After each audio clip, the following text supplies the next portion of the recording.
Hello, welcome to the latest episode of You Are My Boro. Thanks for joining us on video or podcast, however you watch or listen.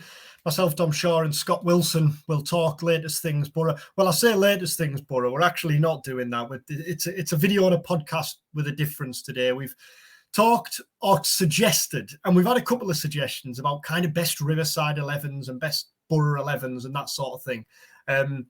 We thought what we'd do today is Boro's best Academy 11.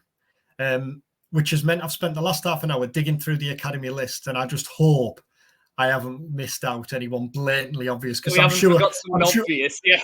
I'm sure we'll be made to know about it. Yeah, absolutely. I'm sure people will let us know. So thanks as ever for joining us. As we always say, if there's anything you want us to discuss, we'll do a Q&A special in the next couple of weeks, especially with the transfer window opening next week, so we can answer any questions you've got about that. And we have got some special guests lined up for the next couple of weeks. Scott, all good with you? Yeah, enjoying the summer, I think, Dom. It's actually kind of quite nice not to be trekking around the country watching football left, right, and centre. I'm sure come another month's time when pre-season's kicking in, we'll be ready for it. But obviously, I had the cup final, got the Champions League finals. There is still a little bit of footy knocking about, a couple of England games coming up. But yeah, it's quite nice to get a bit of downtime, get out in the sun, isn't it?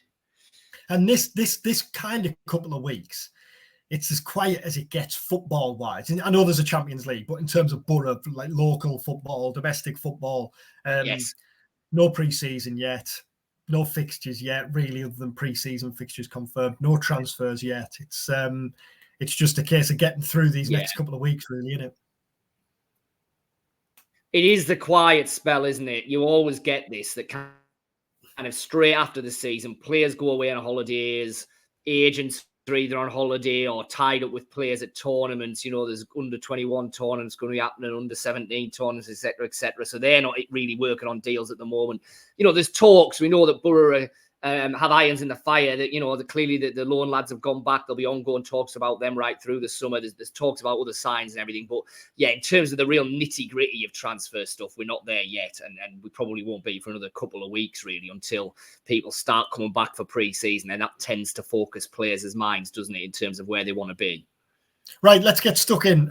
So the way we're going to work it is I've listed down potential candidates for each position, academy graduates, Boro Academy graduates, and we're going to run through each position and pick who we think could play. And the team that I've got in my mind will take some beating. It's a Premier League team. But we'll get to that at the end. In goal. Are we just one bit of clarification? Yeah. Are we judging these players on what they did with Boro or what they've done in the whole of their careers? Because obviously, you know, we celebrate the players that have come through into Boro's first team, but as we'll see when these lists come out, there are players who didn't necessarily do it at Boro, but have gone on to have really good careers. So when we're picking the team, is it picked along the lines of what they did at Boro or their careers in the whole? This is probably the type of thing we should have had a chat about beforehand, really, isn't it? But I've done it on the careers on the whole. So the best 11 in terms of the best players, basically. Because as an example, like Lee, I guess like you're going to have Lee Cattermole in regardless, but like Cattermole wasn't at Boro for all that long, really. You know, he went on to enjoy most of his success elsewhere, but I've got him in as a bit of a spoiler alert. So yeah, that's how I've done it. Fine. That sounds good. The four keepers I've got down: Jason Steele, Ross Turnbull, Brad Jones, Ainsley Pears. I'll go first. Yeah. Go on. I've gone for Steele. Now I know that sounds ridiculous given all that Turnbull achieved in his career, but he didn't play that much.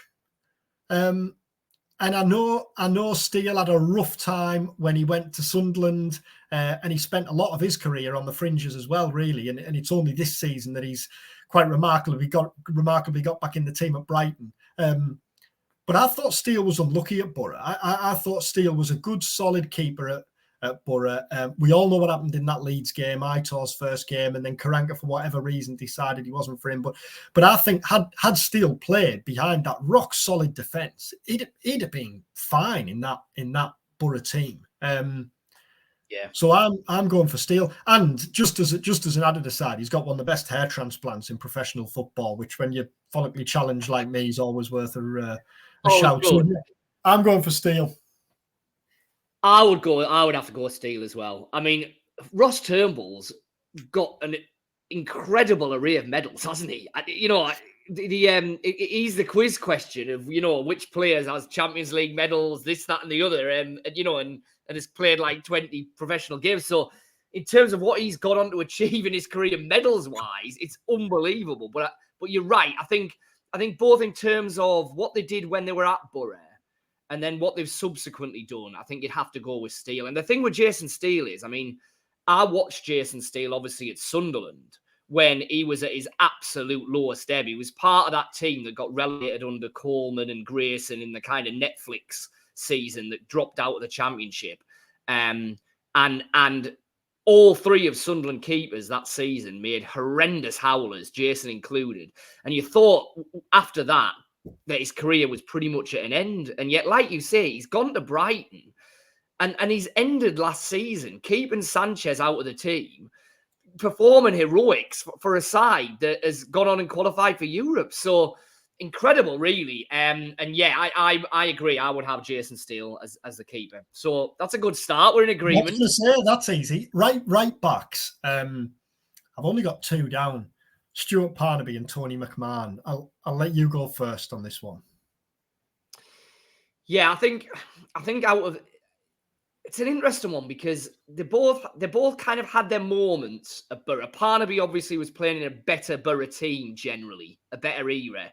Tony McMahon, he was involved, wasn't he, in that kind of European era, but he straddled across more into, obviously, when things started taking a bit of a nosedive for Boro.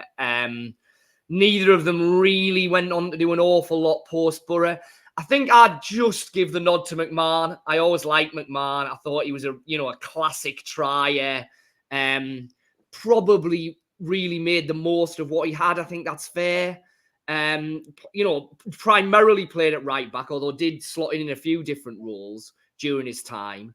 Proper local lad, County Durham lad, wasn't he? I'll go for McMahon, although I don't think there's an awful lot between them. I feel bad now, given that I've been on the phone to Tony McMahon this week and he's been great for a couple of pieces that we're doing, and we're hoping to get him on here later this summer. I'm going to go Parnaby just. He played in a European final. There's the first clash then. Yeah, he played in a European final. And for that, that reason. But I agree. I don't think there's much between them at all. They were both rock solid, weren't they? And like you say, Tony said this week when I was speaking to him, he was talking about Hayden Hackney, and he was saying how Boro fans will always support you if they can see that you're giving your all. And McMahon said, I might not have been the most gifted player, but I always gave 100%, and I think both of them did. But I also agree that Parnaby played in a better Boro team, didn't he? Parnaby was probably better going forward, wasn't he? I think McMahon, you would say, was a more defensive fullback, full-blooded tackles, like you say, would run through a brick wall for you. Parnaby was probably the more cultured footballer. But yeah, I don't think there's a lot. But go on, you go Parnaby, then I'll go McMahon. McMahon did lead. I'm talking myself out of it here because McMahon did captain the FA Youth Cup winning team. But that's right. Yeah. I'm going to go with it. I'm going to stick with Parnaby. Centre halves, where am I? There's some good choices here. I even considered playing 3-5-2 at one point. But your centre halves that I've got down: David Weeder, Reece Williams, Ben Gibson, Nathan Wood, Dale Fry, Seb Hines, Matthew Bates, Andrew Davies. Oh, you've got some good players there, haven't you? Go, just list them all again. I need to get my pen out here. This is lack of organisation from the word go, isn't it? Don't even have a pen and paper next to it. Right. Weeder, Williams, Ben Gibson, Nathan Wood, Dale Fry, Seb Hines, Matthew Bates, Andrew Davies. I've gone for Wheater and Gibson. And I think Fry, you could make a case easily to be in that team. I thought Reece Williams was class. Andrew Davies was quality when he came through. But I think Gibson kind of speaks for himself. I think Gibson's, when Gibson came through, he was class in that promotion winning team, wasn't he? And his Burnley move didn't work out for him, but he still had an excellent career. So I think Gibson in.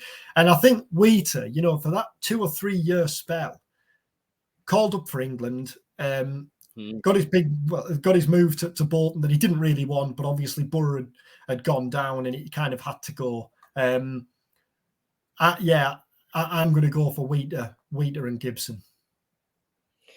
Yeah, they're the two that I ringed on my hastily found pad when you were going through those names. And I think it's impossible to look past them. I mean, Reece Williams was a really good footballer, again, in a pretty poor Boro team. Strachan era is where I have kind of Williams pigeonholed as. But he was a really good footballer. Obviously played centre mid as well, didn't he? Desperately unlucky with injuries. Yeah, absolutely. Yeah, just horrendous injuries. I always thought Matty Bates was an underrated footballer. Obviously played centre half, played full back. Another one who had horrendous luck with injuries, horrendous, really, really career-threatening injuries, and yet still came through them. But when he first came through, he was a proper ball-playing defender, wasn't he? Really good on the ball. Dale Fry, we've obviously seen in the last, 2-3 seasons, right up there in terms of the best there is in the Championship.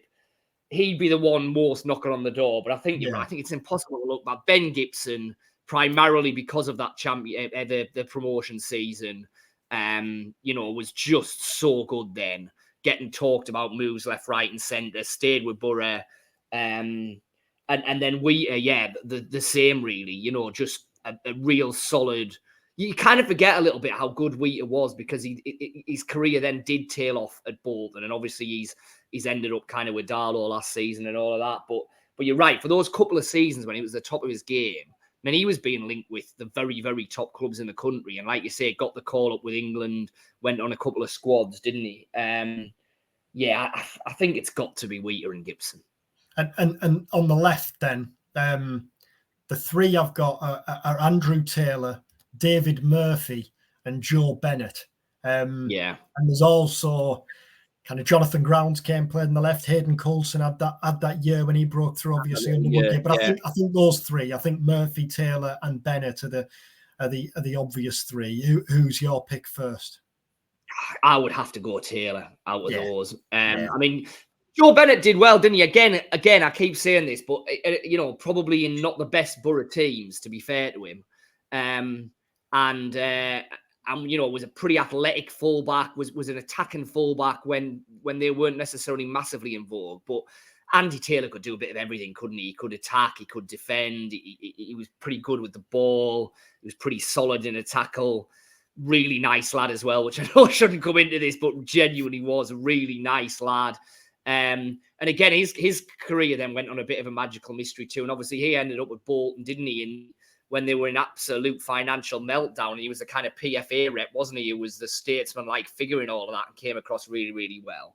But yeah, in terms of what they did with Boro, I think Taylor definitely stands out. And he played was it the Cardiff team that played against Liverpool in the Cup final when Stewie was playing for Liverpool and Downing played on the right and Taylor was left back. And you just kind of envisage them two playing together on the left, don't you, for Boro, because they came through at similar times. And I think Taylor's the standout there. Properly gets interesting in midfield. There's a lot of options here. I'm going 4-2-3-1 just before we start. Aitor would be happy. 4-2-3-1. Okay, well, I'll stick with that then to make life easier. So on the right, and looking through, really, it's probably the only option to play on the right. I'm going. Hold on, is this the right of the three? If we're playing 4-2-3-1, So we'll go through with the two holding midfielders first. Yeah, go with the hold two first. So your options there: James Morrison, if you want to play him in the centre. Yeah. Lee Cattermole, Hayden Hackney, Adam Reach maybe played a bit in the centre. Richie Smallwood, Marcus Tavernier. That's it. The others are more wide players. So Morrison, Cattermole, Hackney, Reach, Smallwood, Tavernier. I'm going for Cattermole and Hackney. Okay. Cattermole, you've got to have in there, haven't you? It's the career he went on to have, and I think Cattermole, kind of with respect to him, because he was an excellent player, obviously, but I think he's one of those cases where he dragged absolutely every ounce of talent he had out of himself, and I think Richie Smallwood's another one in that list. Smallwood's had a great career. Won promotion with Rotherham and Blackburn and Hull, and he was unlucky not to win promotion with Bradford this year. He's had a great career for himself. And when you speak to the academy coaches, they always talk, don't they, about how success isn't just getting players playing for Borough's first team. Success is making professional footballers. And when you look around the Football League, there's kind of former Borough Academy graduates dotted around everywhere. But I'm going with Cattermole and Hackney alongside him. I know there's probably a bit of recency bias in there, but he's been so good this year, hasn't he? And I think, he has the makings of going on to enjoy quite the career, really. So they're my midfield too. So I will go Cattermole. I think Cattermole has to be a stick on. I think that you're right in terms of a proper centre midfield leader doing all the dirty work, like you say, getting the absolute best out of himself. I still remember that. And I, to be fair, I can't stand by this anymore now. I tried to stand by this for a long time, but when him and Jordan Henderson were coming through at Sunderland, I remember writing a column saying, "Why on earth are they picking Jordan Henderson for England? Cattermole's the one that they should have this England team." And I tried to stand by that for a long time. Now, history hasn't been kind to me there, really. Let's be honest. Jordan Henderson, star of the Premier League, won everything going, the nicest guy in football, etc., etc. Cats didn't quite get there, but I still think that he was just so good at what he did. And like you say, not necessarily always with Borough in terms of he didn't spend an awful lot of time with Borough, but he was great with Sunderland. He was great with Wigan. He had a proper Premier League career, didn't he? I'd go Cats. Now, I'm going to go James Morrison as the second one. And before I explain that, I'll give the caveat that in another 2 or 3 years' time, Hackney or Tavernier might well be in that spot. Because I think that both of those players have the potential to be absolutely superb over the next decade. Hackney, we've seen it this season, but I would argue it is just one season. Let's see how Hayden does next year when there's a bit more expectation on his shoulders. Let's see how he would manage if he was to play in the Premier League, hopefully with Borough, or if not, if he got to move further down the line. Tav, I've got to admit, has exceeded my expectations for him to Bournemouth this year. For all that he was great with Borough last season, I thought he would go to Bournemouth this year and potentially struggle in a team that would finish bottom of the Premier League. Now, Bournemouth obviously did way better than that, and Tav himself did. His performances, the level of his performances, and his impact in terms of goals and assists has been really, really good. Arguably the best player in that Bournemouth team for big chunks of the season when he was fit. So if he has another 2 or 3 seasons like that, then he would have to figure in this conversation. But for all that he never really got, well, he didn't, did he really get any kind of a chance really at Borough? I think Morrison, for what he went on to do, obviously, in that West Brom side, in the Premier League, in the Championship, I mean, he must have played in the top 2 leagues for pretty much a decade, didn't he, by the James Morrisons? Whole host of appearances, caps for Scotland, Darlow lad. I mean, he feels a bit like one that got away from Borough, I've got to admit, because Borough never saw anything of him, really. Now, there were reasons when he was sold. I think it was under Southgate, wasn't it, that he was sold? Yeah. And the route to the first team was blocked. There were big names in that squad on big money. So I can kind of understand why he would have wanted to leave, and why Borough at the time probably felt, well, it's worth cashing in on this because this is a lad who's going to potentially sit on our bench for the next couple of seasons. as it is, with the way that things turned out, Morrison would have probably been the best player in the Boro team for the 2 or 3 years when things started going wrong and Understrack and etc. Had he been there, so yeah, longevity at the top level, and the way that he did it in the Premier League for a number of seasons, I'll go for Morrison and Cattermole. Well, Morrison is on the right for me. Now I can't add much more than what you've said there, really, for him. But because I completely agree, he was the one that got away. I think him and Cattermole, Cattermole probably went too early as well, didn't he? When you look at what he went on to achieve, they're the two that could have played integral parts for Boro, even in the Premier League, because they went on to have brilliant Premier League careers, didn't they? So I'd have Morrison on the right. The other options on the right are Isaiah Jones. Now, I've made a mistake here. I've got Jed Spence down for some reason. Obviously, Jed Spence is a right back. So I'm giving you the option. I'm giving you the chance to go back if you want to change your right back. I'm sticking with Parnaby at right back. I know. No, I'll stick with McMahon. Jed had kind of, 3/4 of a really good season, didn't he? Yeah. And things went awry badly there, really. So no, I'm happy to stick with McMahon. Yeah. So other options on the right, Isaiah Jones. Now, then you've got your collection of wingers. Stuart Downing, Adam Reach, Chris Brunt, who went on to have a great career at West Brom, Adam Johnson, Luke Williams, Jordan Jones, who obviously has had real success at Scotland. Mentioned Luke Williams in there. I know he didn't have the career that he was capable of going on to have through injuries, because when he came through, he was a great hope, wasn't he? And I'm sure I'm right in saying he broke the record for becoming the youngest player when he was given his debut. So I included him for that. But I'm going, I'll go right to left, and then that gives you the chance to think about yours. Yeah. I'm going Morrison right, Tav as the number 10, and obviously Stewie on the left.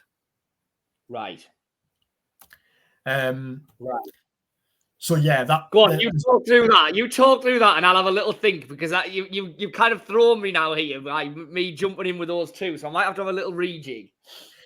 Downing speaks for himself. The best, on the left, the best academy player Boro have produced. And it's interesting when you talk to any of the lads who came through in the years after him, they all talk about how Downing was the benchmark. Downing was the one who they all looked up to. They all knew he was going to make it. And when you think back to, it's interesting, isn't it? Talking to Tony McMahon this week about Hayden Hackney, and McMahon was talking about how all players need a bit of luck to get into the team. I think it was Frank Quadru who got injured before Boro's game at Manchester United in 2004, and McLaren was forced to move Parnaby from right to left and gave McMahon his debut at right back. You look at Hackney this year, that stroke of luck with the managerial change, because he was nowhere near under Chris Wilder. And Downing had obviously had enormous success in that loan spell at Sunderland, hadn't he? I think Mick McCarthy was the manager. You'll probably remember better than me. He was. But it was only when Zendam was moved inside, really, wasn't it? Zendam got the injury, then Zendam was moved inside, and that gave Downing his chance. And you know how we took it. Hackney's emergence this year and how quickly he became such a key player kind of reminded me of Downing in some senses. And what was it, 35 England caps? Yeah, that's some achievement, isn't it? And a brilliant fella as well, which always helps, doesn't it? So I'm putting him on the left, obviously. Morrison on the right for all the reasons you outlined. I thought he was an excellent player, full of energy, wasn't he? And became a West Brom legend. I haven't got the numbers to hand. He made hundreds of games for them, didn't he? So I've got him there. And Chris Brunt had a great career. Adam Reach has had a really good career, hasn't he, in the Championship? But I've gone with Tav as number 10. Really good last year for Boro. Good, really, for 2 or 3 years. He broke through under Gary Monk, didn't he? Scored the goal against Sunderland in the 1-0 win in Monk's time in charge. I'm laughing here because I can see you desperately doing your working out as I chat along. I know.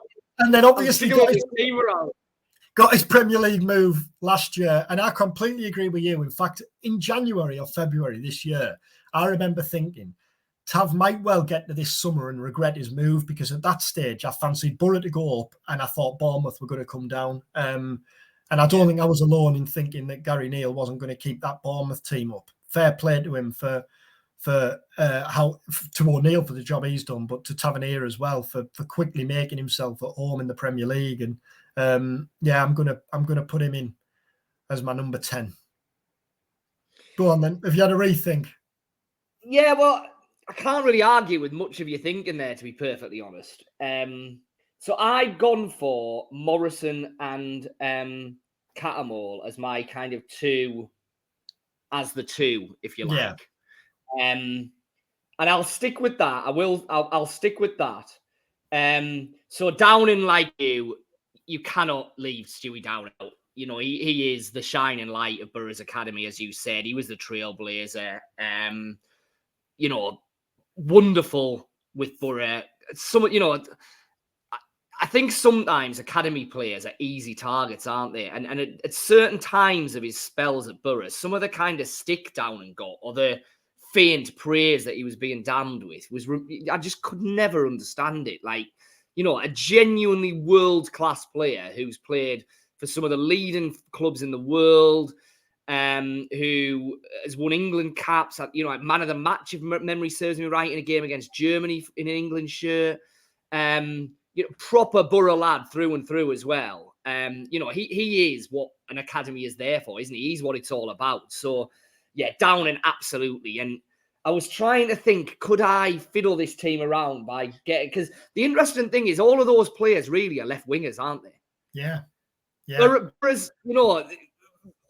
Boro went on this remarkable run of creating and developing left wingers. So you know what problem you've got here? Remember when Sven didn't have any left wingers? So that's Ashley Cole and William Bridge together on the left. You're going to have to do the same by forcing two or three left wingers into the Paul team. Scholes out on the left hand side. Yeah, wonder why he's not doing it. Yeah, exactly. But Stewie Downing, at his best, was a left winger for Boro, wasn't he? That they were his best moments in a Boro shirt, without a shadow of a doubt. Not the number 10, not the deeper role he ended up in, not this, not that, a left winger. So I'll have Downing as a left winger. I'll have Tav as my number 10. As I said when we were talking earlier, I've been hugely impressed by what he's done at Bournemouth this season. I suspect his career is going to go from strength to strength. I hope it does. So I'll have him there. You went Morrison on the right. I've kept Morrison in midfield. So I think what I'm going to do, and this is where you're feeling around really, I'll stick Brunt on the right and tell him that he's playing an inverted winger cutting in. He probably won't moan at me. He won't like it because he's as left-footed as they come, isn't he, Chris Brunt? But in a similar way to James Morrison, he had a wonderful career post-Boro, didn't he? You know, so many kind of standout performances with West Brom, and probably not one that got away in the same way that you could say about Morrison and Katz, because he was further away at Boro, wasn't he? It wasn't like he broke into the Boro team and spent half a season there or a season there and then moved. That didn't really happen for him. So, but I think Brunt deserves to be in the team. So because he would really share the same spot as Downing, I'll compromise by putting him on the other side. So I'll go Brunt, Tavernier, Downing behind Morrison and Catamol. I can already hear the disgruntlement from the stands at playing square pegs in round holes. Yeah, that's what I'm doing. That's what I'm doing. Up front, I don't think I'm missing anyone here, but it is an area where Boro haven't produced as many players as elsewhere in the pitch, although, you know, it is the hardest position to produce players who are going to make a big impact at a high level, isn't it? But the three I've gone with are Josh Coburn, obviously just coming through, Danny Graham and Charlie Wyke. I've gone... I think if we were doing this in 2 or 3 years' time, then Coburn would be the pick, because I think Coburn's got a big future ahead of him. Joey Barton this season tipped him to go on and play for England, which is the kind of ultimate praise. Whether he reaches those levels it's impossible to say at this stage. But I do think he's got a really good career ahead of himself, and I'm excited to see what he's capable of this season on the back of his Bristol Rovers loan. Charlie Wyke has had a brilliant career. When you look at, I always kind of like seeing players who were willing to drop down. I remember speaking to Charlie, and he talked about when he first left Boro and how it would have been kind of easy for him really to sit tight and the comfort of Rockcliffe and hope he forced his way in. But he knew at that stage he wasn't going to when he looked at the players ahead of him in the pecking order. Dropped down to League Two and worked his way back up and has had a brilliant career since. And I sat down with him last year to do a long interview with him, obviously after he'd had his cardiac arrest, and he talked there about the struggles he'd faced to come back. And again, I think it's credit to his approach really and his strong will to get back playing after that, considering what he went through and the torture that he went through there. So a big shout out to Charlie as well.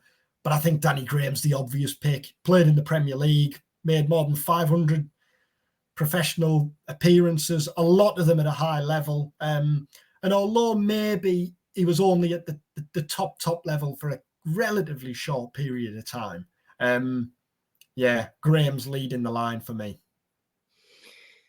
Yeah, there's not a lot to...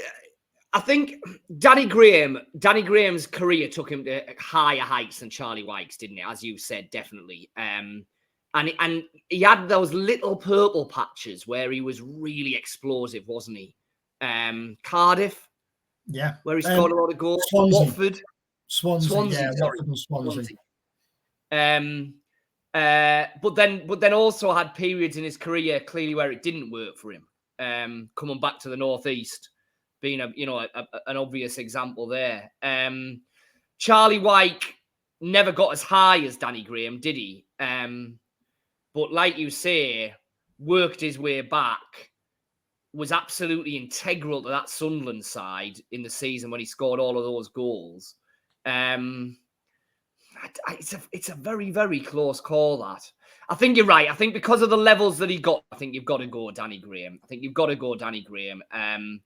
Like you say, played in the Premier League, went for a fair bit of money at various stages of his career as well, because he was very, very highly thought of. Like I say, didn't work for him at all, certainly when he had that spell at Sunderland. I remember watching him there and he was really struggling. But I think at his best, I think you're right. I think we'll just nudge it to Graham. When he came back to Boro, was it Doncaster away's debut? Because it was a big signing. It was a big signing when he came back. That was Karanka, wasn't it? Karanka's first season. Yeah, at the start, wasn't it? Yeah. Karanka obviously came in the October, was it? And I think he came in the January of that season, didn't he? Not his first full season, but yes. I remember being at Doncaster away, that 0-0 draw that was a proper nothing. It was during that stint where Boro had the spell. I can't remember how long it was, but they went that spell without scoring a goal.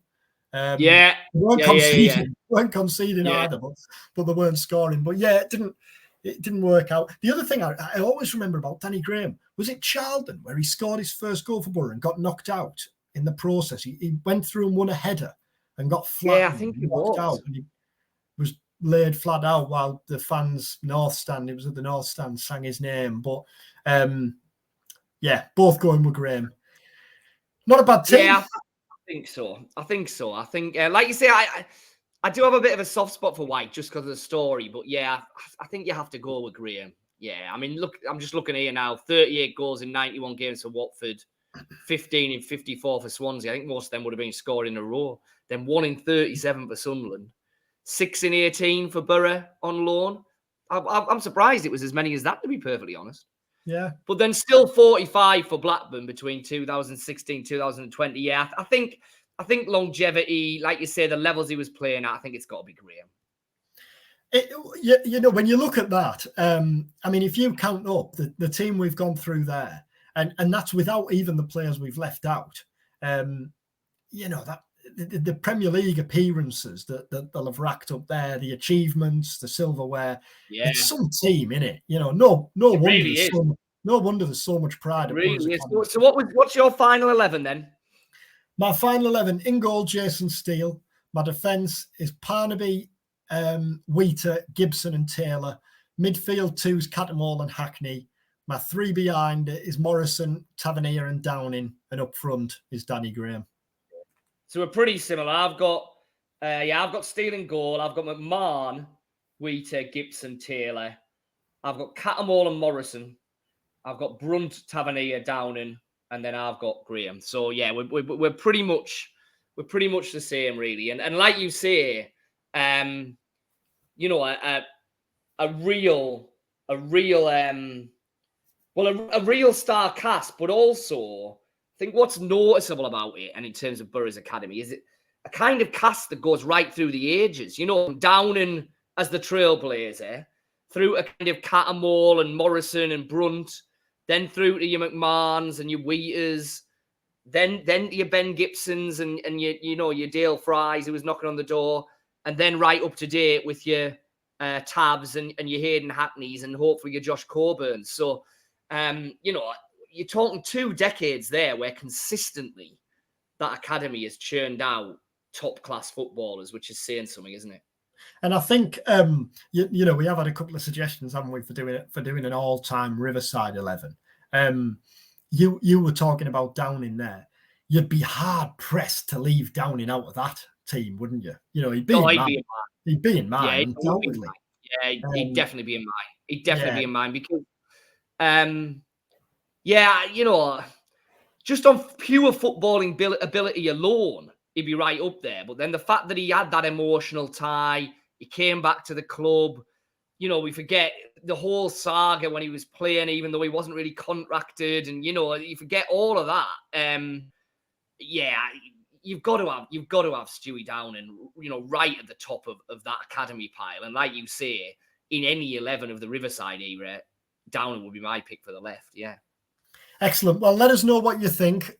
Let us know if we've missed anyone obvious out. I really hope we haven't after 36 minutes and 50 seconds of talking. And let us know your 11s, obviously. You know, get in touch on Twitter, get in touch via the comments section here. And we do take notice of those, obviously, and we appreciate all the feedback that comes our way, unless it's from Luton and Coventry fans, which continues to pour in, I see.